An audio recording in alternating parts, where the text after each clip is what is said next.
They say that objects cared for with love eventually cradle souls within them. But what fate befalls the things we discard? What kind of spirits take root in the refuse we so easily cast aside? That unsettling thought marks the beginning of this story. It starts with a little girl, her face clouded with sorrow as she gazes down at her torn stuffed animal, a once beloved companion, now frayed and broken. Her mother, seeing nothing but a ragged, unsightly thing, decides it isn't worth saving. Why mend what can be replaced? She tosses it into a bag of trash and makes her way to the garbage depot near their home, dropping the bundle into the underground waste shaft without a second glance. But from the shadows, a hooded figure silently observes. In this world, it takes very little for something or someone to be labeled as garbage. The same cold indifference shown to broken objects is far too often reserved for people as well. As the mother walks away, the silent figure turns and descends into the underground, following the path of the discarded. In the shadows of this polished city, there's a name whispered with contempt: the dump thief. A hooded figure branded a menace, accused of stealing trash and sullying the spotless streets. To the city's officials, he's a criminal threat to their carefully curated image. One night, a lone guard catches sight of the shadowy intruder and slams the alarm. Within moments, reinforcements flood in, weapons drawn. But the thief is fast. He throws bags of refuse at the guards, creating precious seconds to flee. Bullets tear through the air as the chase spills through the underground, but the mysterious figure moves like something untouchable, weaving, leaping, and twisting through gunfire as if fate itself refused to claim him. A bullet grazes his side, but still he vanishes into the rancid sewers. Up on the surface, the fugitive curses under his breath. A thief? That word burns more than the wound. He never saw himself that way. By morning, gossip spreads like wildfire. In the bustling town square, two women chatter about the dump thief's latest stunt. One mutters darkly that only a tribal could be behind such disgrace. The other quickly hushes her when she notices a tribal man within earshot. As soon as he walks off, they sneer their disdain, wishing people like him would stay far from their pristine district. The man, Reto, walks wordlessly through the spotless streets until the scenery shifts. The slums, a land of decay and desperation, fenced off by a towering, oppressive wall. In this forgotten corner of the world, houses rot, the air stinks, and the desperate shuffle through the streets like shadows. Even here, rumors of the dump thief stir unease. Whispers grow that the apostles, the city's ruthless enforcers, will descend upon them before long. In a cluttered shack, a young scavenger named Rudo pieces together broken relics salvaged from the garbage heaps. His friend, Chiwa, storms in, furious. She scolds him yet again for meddling where he shouldn't. Everyone knows how merciless the city's garbage laws are, and what happens to those who cross them. She doesn't understand why he keeps risking his life for discarded junk. But Rudo does. The rich throw away perfectly good things without a second thought, and something about that gnaws at him. He can't turn away. Besides, it's how he survives. Chiwa teases that maybe he just loves trash.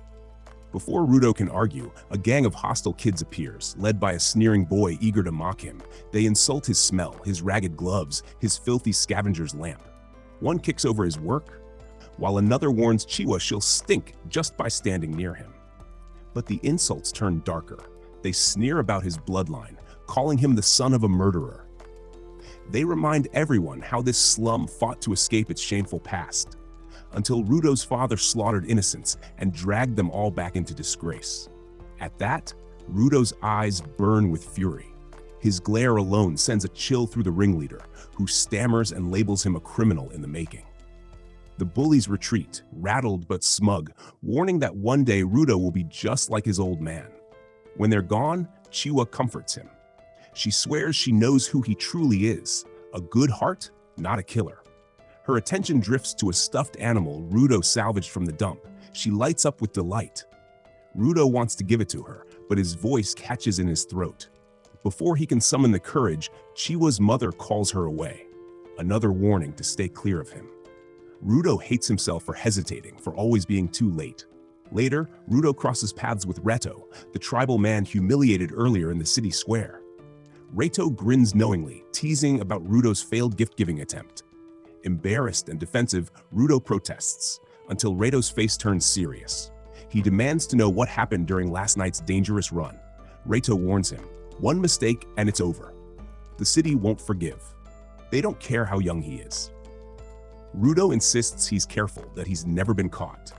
But the older man knows better. It doesn't matter. Danger finds everyone eventually. Blood relation or not, Reito sees Rudo as family. He saved the boy from abandonment when no one else would. Rudo knows this, feels the weight of that bond. And yet, the fire in his heart, that reckless need to defy a world that throws away everything and everyone it deems worthless, keeps pulling him back to the trash heaps, where the city discards its secrets and where something monstrous waits beneath the filth. Rudo owed Reito a debt no words could repay. The old man had given him shelter, a family, and a reason to keep breathing when no one else would. And tonight, as Reito playfully teased him about Chiwa, claiming the girl was bound to fall for him if he could just be honest for once, Rudo nearly fumbled the lantern in his hands, face flushed. But Reito's grin quickly faded the moment he noticed the blood seeping from a fresh bullet graze on the boy's arm. Without a word, Reito sat him down, peeling away the worn gloves Rudo never removed. The gloves that once masked the blackened, scarred hands cursed with pain since childhood. Wounds so monstrous they earned him looks of disgust long before anyone knew his name. It was Reito who had given him those gloves years ago, when the boy's mind teetered on the edge. Somehow, with them, the pain lessened, or at least became bearable.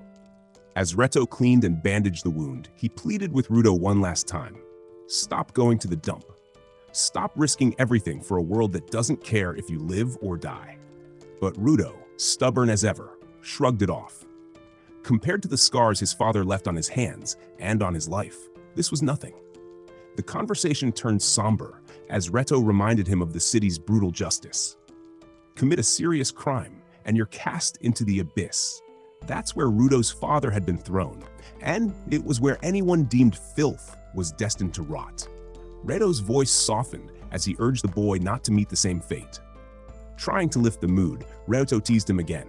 If Rudo didn't move fast, someone else would steal Chiwa's heart. Maybe it was time to give her the stuffed bunny he'd salvaged, maybe even steal a kiss while he was at it.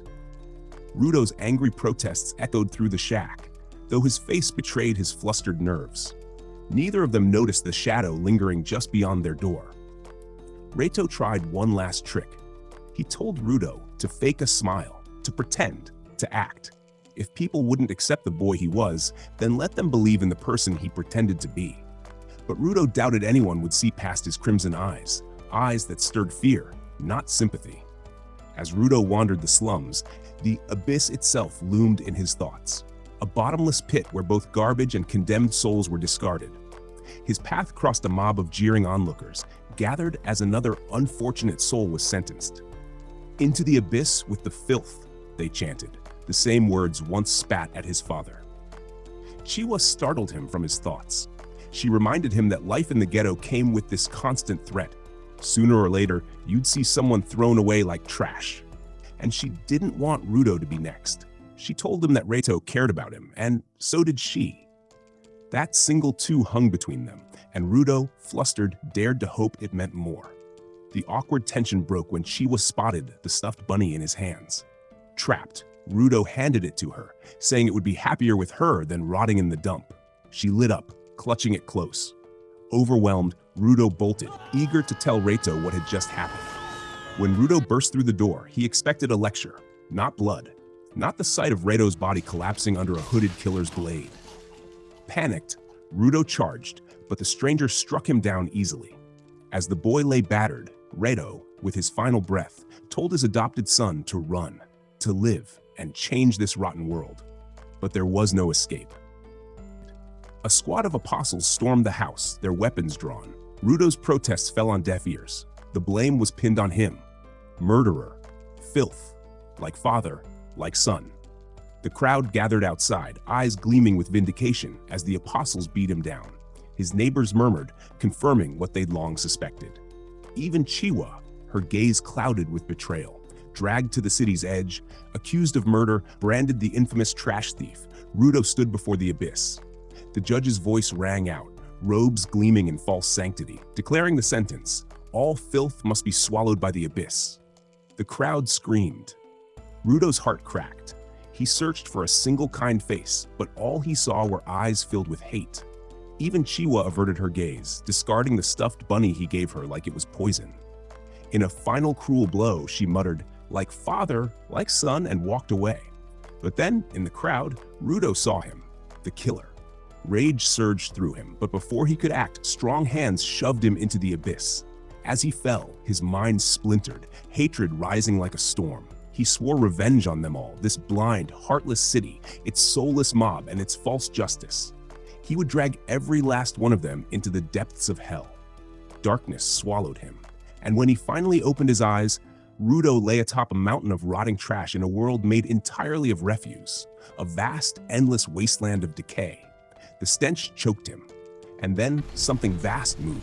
A monstrous, grotesque figure born of filth loomed over him, and in that moment, Rudo realized this was hell.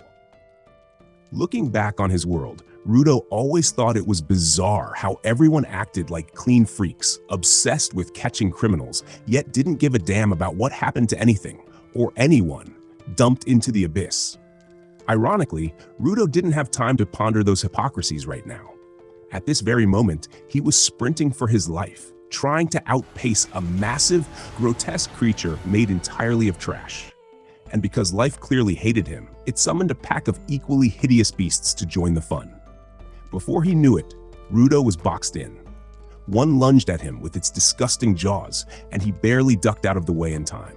What followed was a non-stop, frantic series of attacks, forcing him to burn every ounce of energy just to stay alive, and leaving him seriously questioning what kind of psychopath would sentence a person to a hellhole like this. Then, as if the universe wasn't done toying with him, the unstable trash beneath his feet gave way. He plummeted through the filth, hitting the ground hard, now even more exposed than before. The stench in the air was so toxic, it felt like his lungs were about to turn to charcoal. Eyes darting desperately, he scanned for a way out. There was one path that looked half passable, but every other direction led straight into more piles of rotting junk. Realizing how hopeless his situation was, he coughed up blood right then and there. The splatter and noise drew the attention of the monsters, their hungry eyes locking onto him like predators spotting fresh meat. At that moment, Rudo could only think one thing. This is it. Just as he was about to be overwhelmed, a vision of his adoptive father, Regto, appeared before his eyes. In his mind, he saw the moment of Recto's death playing out once more, until suddenly Recto's voice rang out, shouting, "No!" The word ignited something deep within Rudo. Around him, scattered metal bars in the dump began to glimmer faintly, as though calling to him. In that moment, Rudo made a decision. He wasn't ready to die here. Gripping one of the metal rods, he swore vengeance on those who had condemned him to this place, and above all, vowed to hunt down the one responsible for Regto's death. But before he could fulfill that promise, he had to make it out alive. Driven by fury, Rudo charged at the monstrous trash beasts with a strength and ferocity he hadn't known he possessed. He struck with a force far beyond what seemed possible for someone like him, meeting the creatures head-on. Using anything he could find, broken street signs, pieces of rusted metal, and discarded debris, he fought back, managing to defeat some of the towering beasts. A stranger watched him from afar.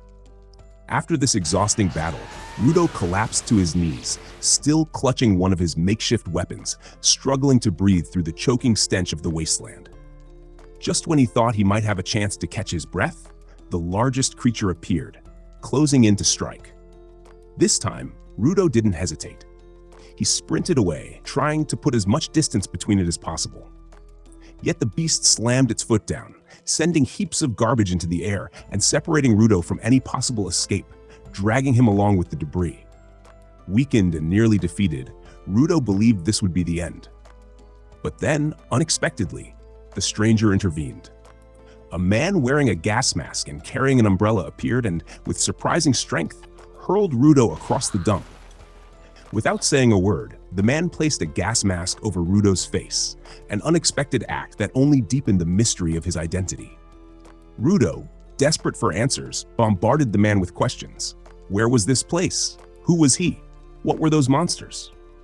But the man simply told him to stay quiet. Disoriented and panicked, Rudo struggled to focus on what the man was saying.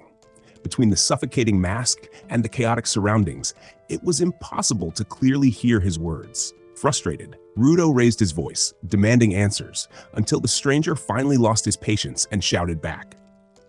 He explained that this wasn't the underworld, it was the surface. Everything around them was the result of waste dumped by the Celestials above, who cared nothing for the damage it caused. And now, because of Rudo's noise, the creatures knew exactly where they were. These monsters were called blighted beasts, made from garbage and capable of regenerating from anything around them. Ordinary weapons couldn't destroy them. At that moment, one of the beasts drew closer, ready to strike. Calmly, the masked man wrapped flames around his umbrella, transforming it into a deadly weapon. Now composed, he prepared for battle. As the creature hurled debris toward them, the man skillfully deflected every attack with his umbrella, and the damage it dealt prevented the beast from recovering. All around them, more blighted beasts began to emerge from the shadows, but the man showed no hesitation. He met the creatures head-on, cutting them down effortlessly, as though his umbrella were no ordinary tool, but a legendary weapon in its own right. Rudo could only watch in shock, uncertain whether it was the weapon that held such power or the man himself.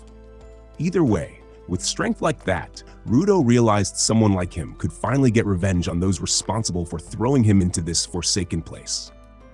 With just one creature left, the last beast gathered a thick blob of toxic sludge in its jaws and spat it toward the umbrella-wielding man. Calmly, the stranger shielded himself and responded with a devastating move, Unbreaker Octashredder.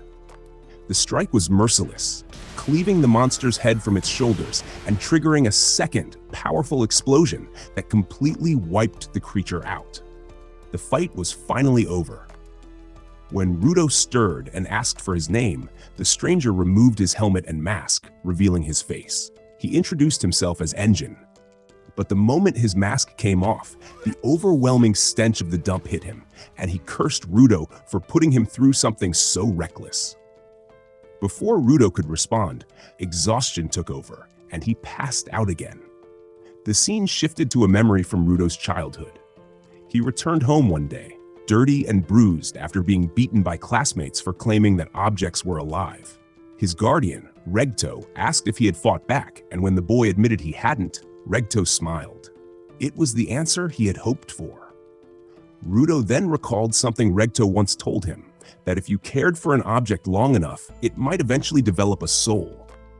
When the boy took those words literally, believing things around him could truly be alive, Regto gently explained that it was just an old story meant to encourage people to value and look after their belongings.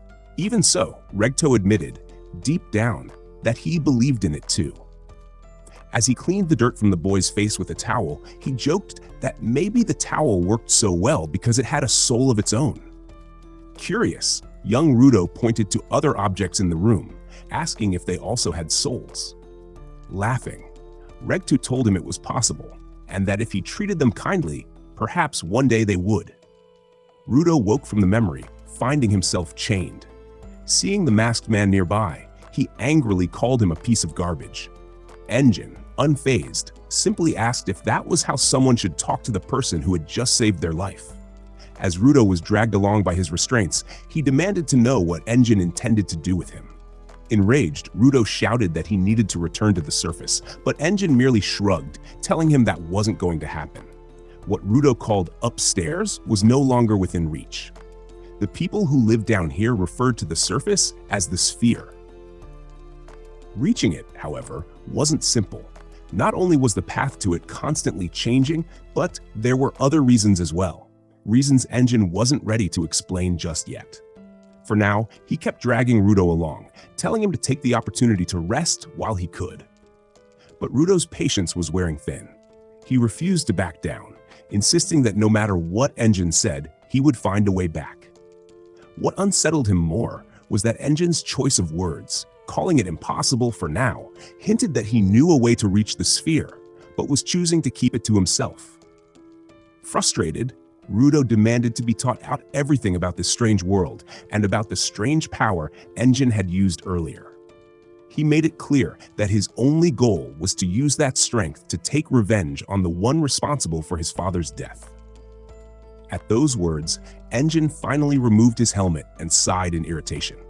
He admitted he was tired of hearing the boy complain, but since Rudo seemed so determined, he agreed to show him the kind of place he was truly in. Without much explanation, Engin dragged Rudo to an abandoned, half-collapsed gas station, left him there, and coldly told him, "Have fun." Confused and with no idea what was happening, Rudo looked around. Before he could process anything, a group of masked men emerged from nearby trucks parked by the station. One of them, spotting a child in a place like this, was immediately suspicious. He took one look at Rudo's clothes and guessed he might be a Celestial. Curious, he asked where the boy came from. When Rudo told them he fell from the sphere, the men reacted with disbelief, quickly removing their masks as though witnessing something extraordinary. It was unthinkable for someone from the sphere to appear here, and hearing Rudo speak their language only made them more certain he was the real thing. While a few of them doubted it at first, suspecting a trick, the man in front insisted the boy was telling the truth. He started to unchain Rudo, making it seem like these people were far kinder than the cold and secretive Engin. But Rudo was chained tighter than before, ensuring he couldn't escape. To them, a Celestial's body was worth a fortune, and capturing one alive would bring them unimaginable wealth. But it wasn't just whole Celestials that brought a high price. There were buyers for individual parts as well. Eyes, limbs, even their clothing. The gang's leader explained that the reason people hunted Celestials was simple. Everyone hated them. The people of the sphere sent all their waste down here, poisoning the land, creating monstrous creatures, and making life nearly unlivable through violence, pollution, and chaos. That was why the bandits were eager to see what their client would do once Rudo was in his hands. To ensure Rudo stayed alive long enough to be sold, the gang leader shoved a handful of rotten trash into his mouth, mocking him for being a spoiled Celestial unaccustomed to food from the dumps. But when he forced the garbage down, Rudo retaliated, biting down on the man's hand and tearing off part of 2 fingers. Not stopping there, Rudo chewed and swallowed the raw flesh before turning to the rotten food and taking a bite, calmly stating that it was still edible. The grotesque display stunned the men.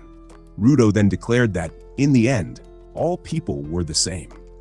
Whether they lived in the sphere or the abyss, humans were capable of the same cruelties, always dividing themselves into groups to justify it. As fury and a strange power gathered around him, Rudo shattered the chains around his wrists, refusing to remain a prisoner to the will of others. From a distance, Engin watched with a grin as Rudo carved an X of glowing energy into the floor, a clear sign that the boy possessed the ability he suspected. In that instant, Rudo recalled Recto's words, that if someone cared for an object long enough, it could develop a soul. Engin quietly noted that those who could bring life to objects were known as givers, and Rudo was one of them. But the gang leader wasn't about to let such a valuable prize slip away. He ordered his men to kill Rudo if they had to. The bandits charged at the boy with blades drawn, but Rudo fought back, swinging his chain with devastating force, crushing anyone too slow to react. Seeing the danger, one of them shouted for the others to target his chains, claiming that a giver could only empower what they personally owned. Eventually, one bandit managed to strike the shackle attached to Rudo's chain, breaking it and momentarily disarming him. But Rudo acted quickly, grabbing a discarded tire and breathing life into it. The newly awakened object joined the battle, battering the bandits and bringing a grim satisfaction to Engin, who continued watching from the sidelines. After defeating the gang members, Rudo confronted the leader, who cursed him furiously and demanded to know what kind of person he was. As Rudo prepared to deliver the final blow, Engin intervened, telling him to stand down. In that instant, the red glow faded from Rudo's eyes, and the objects he'd given life to fell lifelessly to the ground. A stray brick even landed on the gang leader's head, knocking him unconscious. Stunned, Rudo struggled to understand what had just happened. It was only when he recalled Regto's words that something within him seemed to settle, the connection between his abilities and the objects he'd once cherished becoming clear. Seeing blood running from Rudo's nose, Engine remarked that carrying such power couldn't be easy. He then revealed that this was the reason for the entire setup, to confirm whether Rudo truly possessed the abilities of a giver. Now that the truth was evident, Engine offered to explain everything. In exchange, he wanted Rudo to become a cleaner. When Rudo heard the offer, he thought it over for a moment, blood still trailing from his nose, and then quietly answered, "No, I'd rather not." At that very moment, within a vast city enclosed by walls and built entirely from discarded waste, a cleaner receives an unusual call from Engine. The message? He's discovered a natural talent. Engine admits he's never come across anyone quite like this young man before, so he's made up his mind to recruit him into the cleaner's ranks once he wraps things up there. Meanwhile, at the clinic, Rudo firmly states he never agreed to join this weird group. However, Engine makes it clear that Rudo doesn't really have much of a say in the matter. Rudo insists he just wants to return to the surface, but the doctor cuts in, bluntly telling him that he actually got lucky today. Roaming around in the forbidden zone was a foolish choice, and if he'd inhaled the toxic air any longer, he'd probably be dead by now. To top it off, he also encountered kidnappers. Then again, the doctor rethinks it. Maybe Rudo isn't lucky at all. In fact, he might be the most unfortunate kid out there. He should be thanking the helpful man behind him. Engine seizes the moment, agreeing that the kid should be more appreciative. Rudo is pissed at Engine. The doctor makes sure to correct Rudo loudly and clearly. Once she finishes treating him, she sends her patients off. Outside the clinic, Rudo does thank Engine for stepping in to help him, but he once again makes it clear he's not interested in joining any group of cleaners. All he wants is information to find his way back home, without getting dragged into anything else. Engine, however, reminds him that what happened with the kidnappers should have been a wake-up call about how people like him are really treated down here. Still, since Rudo keeps pushing for answers, Engine tells him to go ahead and ask around, but warns that if anyone finds out he's a Celestial, things could get very dangerous. The bottom line? No one in this place gives out answers for free. Rudo finally gets the chance to enjoy a hot, greasy meal after everything he's been through. It's no surprise he wolfs down the burger like he hasn't eaten in days. As he eats, he reflects. He always thought the Abyss world was just one massive dump. But now, he realizes there are actual cities here. Real food and cute girls too. Engine asks him for his name, and Rudo tells him. The cleaner says it's a good name, then lights a cigarette as he waits for the kid to finish eating. Engine explains that Rudo's first real lesson about life on the surface is this. It's not just trash that piles up.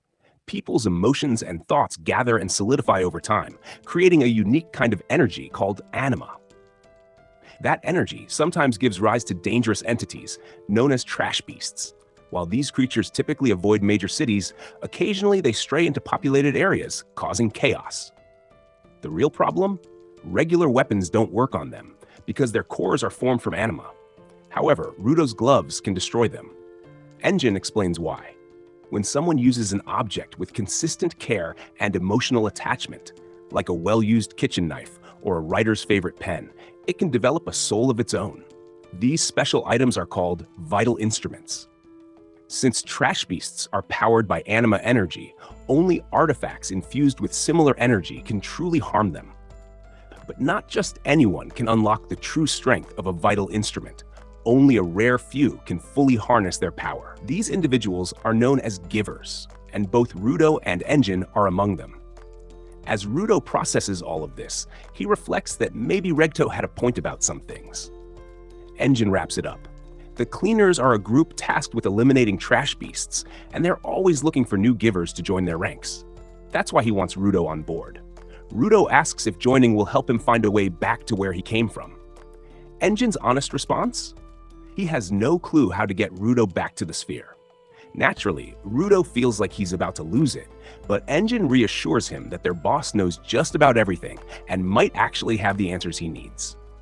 Changing the subject, Engine asks where Rudo got his gloves. Rudo says they were a gift from his father, the only thing he has left to remember him by. Engine looks them over and comments that they're old, dirty, and clearly worn down from use. Still, it's obvious the kid cares about those gloves. Engine notes that most people don't know how to properly take care of the things that really matter, but Rudo's different. He genuinely respects and protects what's important to him. Engine, uncharacteristically, gives him a rare compliment and tells him to always hold on to those gloves. The words hit Rudo hard, bringing back memories of his father, who used to say the same thing. The reminder tugs at his emotions, almost making him tear up. With that, Engine wraps up his little lesson about the surface world and gets ready to head out. Before he leaves, Rudo thanks him sincerely for all his help. He knows he owes the guy a lot. Engine casually tosses him a bag of money so he won't be left stranded. Rudo is stunned and asks if he really deserves it, only for Engine to smugly admit he got the cash by selling Rudo's celestial outfit. Rudo is even more annoyed that this guy keeps doing things behind his back, but Engine brushes it off. This isn't a place where you walk around dressed like a pampered prince. Before leaving, Engine tells Rudo to stay put. His trainer will show up soon. Rudo mutters about getting payback on the shameless guy. Right on cue, a cat leaps onto the table, snatches his money, and dashes off. Forced to chase after it, Rudo sprints through the area. He spots a stick, grabs it, and uses it to trap the cat and reclaim his stolen bag. Just as he catches his breath, a strange man steps out from the shadows and claims it belongs to him.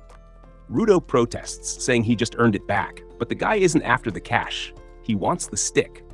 Annoyed, Rudo insists it's just a stick, but the man snatches it away and proves otherwise. Taking a long whiff of the staff startles Rudo even more. Then the kid notices something. This eccentric stranger wears the same symbol as Engine. The odd man suddenly claims Rudo stole his precious item and vows revenge. He attacks Rudo and calls him by name, leaving Rudo stunned. How does this guy know him? That's when he introduces himself. Zanka Nijaku of the Akuta Cleaners. He explains that Engine had already told him about Rudo, the group's new recruit, and he adds he never expected he would start with something as basic as don't steal from others. Rudo tries to explain that he only used the staff to chase the cat that stole his money. But Zanka doesn't buy it, accusing him of having no manners, blaming his dad. That's the final straw for Rudo. How dare this guy insult his dad? But then, thinking of his father brings back a lesson. Regta once told him that if you want others to hear you, you need to be the first to show some humility. If Rudo keeps lashing out, even Chiwa might stop wanting to be around him. Maybe he should stop sulking and try considering how others feel for once. So trying to take his father's advice to heart, Rudo reflects on how it must have looked from the other guy's perspective. He did grab the staff without asking. If someone took his gloves, he'd be furious too. With that realization, Rudo sincerely apologizes to Zanka. Surprisingly, Zanka's whole attitude changes in an instant. Zanka suddenly changes his tone, acting overly polite and apologetic, saying he lost his temper and didn't mean to lash out. The dramatic shift feels odd to Rudo, but what stands out more is that, for the first time ever, he diffused a situation. Zanka then helps Rudo to his feet and asks him what his vital instrument is. Rudo admits he doesn't fully understand it yet, but he knows his gloves are his vital instrument. Zanka smiles and compliments the gloves, and Rudo starts to think maybe that's the secret to being likable, a smile. His father, Regtu, used to urge him to stop scowling all the time, to smile more. But the truth is, Rudo's never been sure how. Zanka then questions if Rudo is really planning to join the Cleaners, even with all the doubt, fear, and risk of being rejected. The Celestial Boy forces out the creepiest smile ever and replies that he just wants to achieve a few personal goals on the surface. But Zanka takes the smile the wrong way, thinking Rudo's mocking him with that ridiculous expression. Rudo's confused. He's not trying to be rude, but with his complete lack of social skills, he figures maybe he just smiled with too many teeth. So he tries again, this time keeping his mouth closed. Unfortunately, this attempt only frustrates Zanka more. He now believes Rudo's messing with him on purpose, pretending to be humble earlier and now making a joke out of it. Rudo, unable to explain he was just trying to be polite, finally snaps and fires back at his new mentor. Zanka throws it in his face, claiming the kid only cares about his selfish goals and that such goals are meaningless. That stings. Rudo is immediately reminded of the day his father died, the moment Regto told him he had to do whatever it took to fix the broken world they lived in. The memory hits deep, and Rudo fires back, insisting that his goal actually does matter. But Zanka's had enough too. Determined to teach the kid a lesson, he prepares to fight seriously. That's when Rudo grabs a random object from a pile of trash and instantly turns it into a vital instrument. Zanka is stunned. He thought the gloves were Rudo's only special item, but apparently, Rudo's giver ability allows anything he touches to become a vital instrument. Realizing this, Zanka admits that Rudo's ability is kind of overpowered, but he points out that raw talent alone won't be enough. He tells Rudo that he'll never beat someone who's lived a regular, grounded life like him. Suddenly, Zanka's staff slams down from above, nearly catching Rudo by surprise. Zanka retrieves the weapon where it's stuck in the ground and manages to land a hit. As he presses the attack, he taunts Rudo, reminding him of what he said earlier, that it was just a stick. Refusing to back down, Rudo breaks out of his defensive stance and attempts a counterattack, but it misses. Zanka takes the opportunity to land a solid blow to Rudo's back, slamming his face into the concrete. Confident, Zanka mocks him, saying he's just another fool with power but no skill. But then, he notices something odd. Rudo's last swing grazed his face. And when he catches a whiff of the foul odor left behind, horror strikes. The object Rudo grabbed from the trash? A plunger. As Zanka tries to explain what it's actually used for, Rudo remains clueless and keeps fighting like it's any regular weapon. Overwhelmed with disgust, Zanka desperately evades every one of Rudo's filthy attacks, narrowly avoiding being hit again. Eventually, he spots an opening and bolts. Rudo, confused by his opponent's sudden panic, guesses it must have something to do with his strange weapon, so he gives chase. And with that, a wild pursuit kicks off across the city. Rudo chases Zanka through alleyways and sewers, refusing to let up. The chase finally turns in Rudo's favor when Zanka trips, ironically, over the same white cat that stole Rudo's money earlier. This time, the cat inadvertently helps him out. Seizing the moment, Rudo unleashes a full-on barrage of disgusting attacks right on top of Zanka. The poor man lets out a horrified scream, realizing he's just been hit with one of the most degrading and nauseating attacks imaginable. Not too far off, Engine is driving through the city when he spots the two of them. At first, he jokes that they look like they're bonding. But when he sees the sheer terror on Zanka's face, he realizes the situation is different. Once he gets both of them into his car, Engine can't stop laughing as he hears what actually happened. They sealed the win with a poop barrage. On the way back, they're forced to stop when a cart drops its load in the road. Even with the delay, Engine is still cracking up, unable to stop smiling at the ridiculous story. Taking the opportunity during the pause, Engine introduces the man covered in shame as Zanka, the instructor assigned to train Rudo. Even among the cleaners, Zanka stands out for his mastery of his own peculiar weapon. Suddenly, Engine notices there's a girl in the car and asks when Rio had shown up. Rio stretches and casually admits she'd gotten curious about what was going on. Then, she starts playing with Rudo's hair, wondering aloud if it was dyed, only to find out it was his natural color. The innocent virgin is clearly freaked out by a girl messing with his hair, but he does his best to play it cool. Finally, once the wagon clears the road, Engine announces it's time to head home, meaning back to the cleaner's headquarters. When Rudo arrives, he is blown away by the place. Inside, he meets Semiu, the receptionist. Holy Jesus!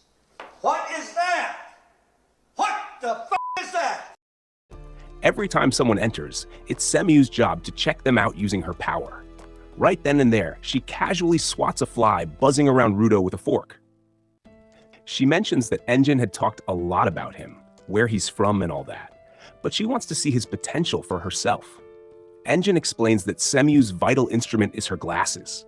With them, she can enhance her dynamic vision, and if she really wants to, she can see a person's true nature. When she activates her item, for a brief moment, it feels like her gaze pierces right through Rudo's soul. Then, she suddenly recoils, almost like she's taken a hit herself.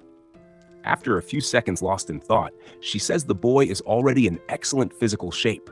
No need to train him from scratch. More impressively, his connection with his vital weapon is above average. Even if he can't use it steadily yet, that will just take practice until it feels natural. But then, Semiyu points out something a little less impressive. There is poop on the kid's neck. Engine bursts out laughing, saying that explains why there are so many flies around him. After poking fun at Rudo's misfortune, Engine says goodbye to the receptionist. He knows Semiyu isn't telling him the whole truth, but he leaves it at that. He then takes the rookie to meet the boss. On the way, he explains that the cleaners have about 100 members, including fighters, security, and support staff. Depending on the location of a cleaning job, members are stationed at different bases, so it is rare for everyone to gather at headquarters. Assuming not many people are at HQ, Engine figures he'll just walk Rudo in for a quick introduction. But as soon as he opens the door, the room is absolutely packed with cleaners, and every single one of them turns to stare at the two. Without missing a beat, Engine closes the door and scraps that plan. Deciding to save the introductions for later, he brought Rudo to the boss's office. Rudo was itching to ask how he could get back to the surface, but Engine stopped him. He reminded the kid of what he'd said earlier. Nobody's nice enough to hand out valuable information for free, so Rudo shouldn't get his hopes up. The only way he'd get what he wanted was by agreeing to work there in exchange for answers. Engine also warned him not to ask the boss about his vital instrument. Nobody knew what it was or what kind of power the boss had. Still, everyone followed him because, besides being incredibly strong, he was someone people could truly trust. With all that in mind, Rudo finally opened the door, only to find the office empty. Semiyu had forgotten to mention the boss was out on a job and wouldn't be back for a while. Rio suggests bringing Rudo along on their upcoming mission, since he can't officially become part of the cleaners until their leader comes back. She even leans in a little too close, teasing that this way she can learn more about him. Then Semiyu lays out the mission plan using a map. A nearby city, located close to a polluted zone, has reported sightings of small trash beasts near its barricade. Rudo, unfamiliar with the terminology, asks what a polluted zone actually is. Semiyu is clearly annoyed that Engine failed to explain even the basics. Engine casually replies that he called them dump areas to make it simpler, but Semiyu isn't amused.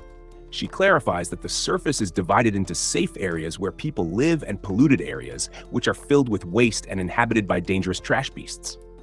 She adds that the spot where Rudo originally landed is among the most hazardous polluted zones, called No Man's Land. Currently, there are 6 of these zones, and ordinary people wouldn't survive more than a few minutes in one without protection. Even elite fighters known as givers face serious danger there. It's practically a miracle that Engine found Rudo alive.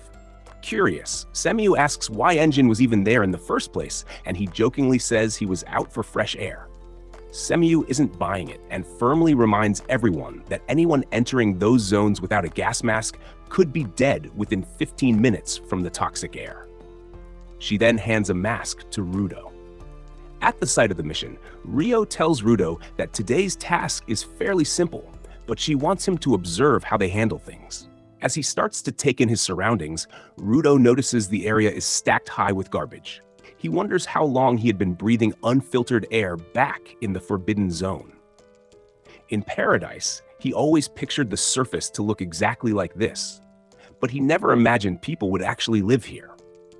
He starts to question if the people above even realize what life is like down here, or if they've simply chosen to ignore it and dump their waste below. On the other hand, as he studies the polluted zone, Rudo begins to see it as a gold mine filled with things that could be salvaged and restored. Still, he refocuses and asks Rio about the others in their group. She explains that they're also cleaners, though they're support staff without special powers. But their work is essential. One of the team members, a man named Gris, reaches out to shake Rudo's hand. But the moment Rudo grabs it, Gris twists his wrist with surprising force. Rio laughs. warning that Gris has a dangerously strong grip, something Rudo has just learned the hard way. She adds that Gris is so powerful he can shatter a beast's armor with just one punch. Rudo begins to question whether he can keep up with people like this, but he knows he must give it everything he has. Just then, one of the supporters spots trash beasts ahead. Emerging from a thicket of lifeless trees, a group of antelope-like beasts made entirely of trash appears. Rudo is shocked by how many there are and complains to Rio, who previously said this would be an easy job. But she tells him not to worry. These creatures are slow and weak. As the beasts start ramming the barricade, she explains they pose little threat and are perfect for a beginner like him to learn from. Compared to the monsters he first faced, these are smaller and much less intimidating. But just as Rudo starts to relax, another, more threatening type of beast shows up. This new creature was 3 times the size and strength of the others. It plowed through the smaller beasts and crashed into the barricade with such force that everything trembled. Alarmed, Rudo warned Rio that these monsters were far more powerful, though clearly she already knew. Despite the chaos and the destruction caused by the beast's brutal charges, Rio remained oddly composed. To her, they were just enhanced versions of the smaller ones. Tougher, yes, but still perfect for beginner training. She even joked that if they cleared out all the trash beasts quickly, they might make it back to HQ in time for Rudo's welcome party. When he reminded her he wasn't officially a cleaner yet, she changed it to a welcome to the ground party instead. The calmer she became, the more anxious Rudo felt. One thing was certain: danger was a constant companion here. Rio explained that to survive on the ground, especially as a cleaner, keeping your cool was essential. Rudo agreed, thinking about how Engine had shown the same level of calm. Determined to stay composed, he tried to mimic their attitude. But just as the situation seemed under control, a massive trash beast broke through the barricade with a single devastating blow. Rudo struggled to maintain his cool, and even Rio admitted this wasn't a typical training beast. It was something new, something she'd never seen before. It might not be ideal for a rookie. Still, she couldn't help but be thrilled by the challenge. Rudo did his best to fake composure as the enormous monster revealed its terrifying form.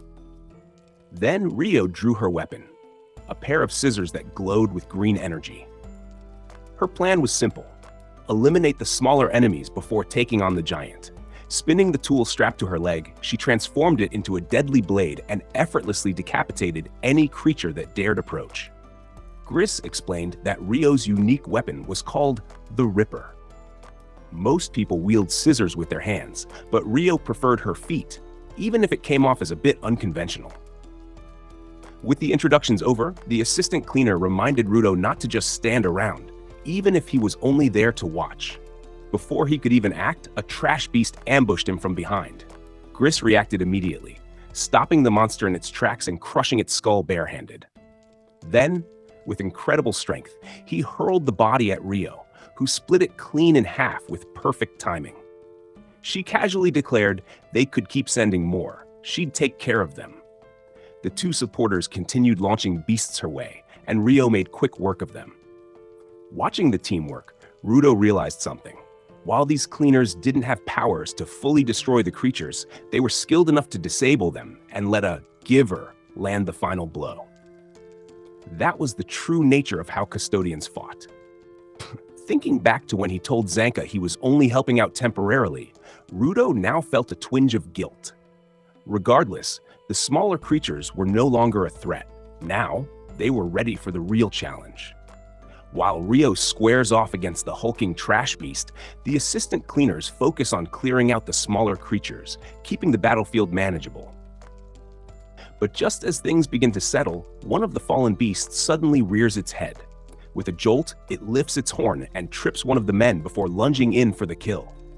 At the last moment, Rudo dives in, blocking the attack with nothing but a steel bar. He makes it clear, he's not here to stand idle. He's going to become a cleaner, no matter what it takes, because he needs answers. Fueled by his resolve, something within Rudo activates. The iron bar in his hands morphs, elongating and twisting into a complex lattice of metal that spreads like a web across the battlefield. His power had awakened. But Rudo was confused on how to control his power, which made it weaken.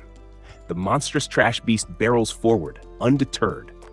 Just when it seems unstoppable, Rio intercepts it, striking with deadly precision.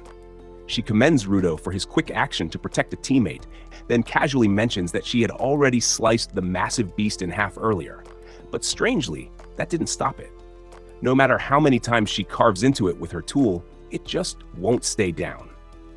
Gris offers a theory. Perhaps this creature is resistant, or outright immune, to the effects of tools. Rio argues that vital points should still be the same as any other living thing. Cutting it in half should have been enough.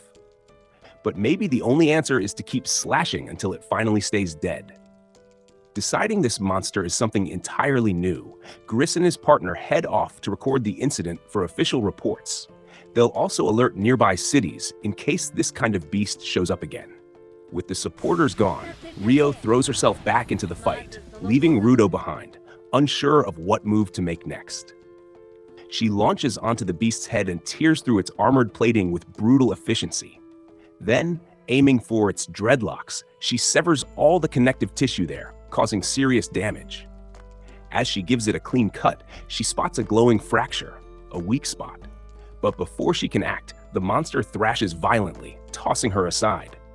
Within seconds, the severed locks begin to regrow. Once reformed, the beast's eyes flare like blinding searchlights, and it enters a berserk state, slamming the ground with its jagged, junk-made fangs, its rage now fully unleashed. Despite the chaos, Rio remains surprisingly upbeat. But not everyone shares her composure. Alone and exposed, Rudo becomes an easy target. When the beast charges its locks at him, he's too slow to react and takes a hit. As he's hurled through the air by the impact, thoughts flood his mind. How all he ever wanted was to get revenge for Regto and destroy the cursed people of paradise. But now, in this garbage-strewn battlefield, he can't even control his powers well enough to defend himself. All he's doing is dragging the others down. Before he can plummet into the gap, Gris swoops in, grabs him, and dashes away with Rudo slung over his shoulder. As seconds tick by, Rudo is immobilized, shaken by the force of the attack and crushed by the weight of his failure in the face of such a powerful foe. Meanwhile, Rio keeps up her relentless offense, striking with precision and scanning for the perfect spot to drive her scissors into the vulnerable area. At last, she finds the target, and with one decisive strike, the monstrous creature collapses like a demolished building. Gris and Rudo rush to her side, desperate to know how she managed to bring down such a formidable opponent. She points to the spot she pierced, revealing it to be the creature's core, apparently its source of energy. What makes it even more bizarre is that the object was actually a vital instrument, leaving everyone puzzled as to why such an item was embedded inside a trash beast. Elsewhere, the gang leader from before regained consciousness in a strange location, recalling how severely he'd been beaten by that celestial child before blacking out. Before him is a mysterious boy, asking about the whereabouts of the celestial child now. If you don't want to miss what happens next, make sure to subscribe and check out more videos here.